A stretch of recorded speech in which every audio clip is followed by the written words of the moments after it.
Unusual Whales is always showing politicians their salary usually being around 200K and net worth 50, 200 60, 90 million dollars. Wild. Is there a scenario where a nonprofit comes into play for politicians to fund money? How would that work? What does that look like? You can look at a couple past presidents' foundations. Yeah, look at the Clinton Foundation. It's huge. I didn't want to say it. I didn't either.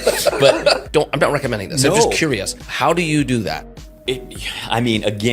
It comes down to how you set up your nonprofit, right? So is it a public charity? Is it a B Corp? There's a whole bunch of different ways that you can give to that, but there is a lack of accountability in the nonprofit space. It's kind of like once you're granted tax exemption status, as long as you can kind of stay within the parameters, nobody really checks on you. So when you're filling out a 501c3 form, you have to fill out what is the 1023 aspect of it. And that's essentially where you tell the IRS what you're doing and why you deserve to be tax exempt. Let's just say you can be really broad in that form and get approval.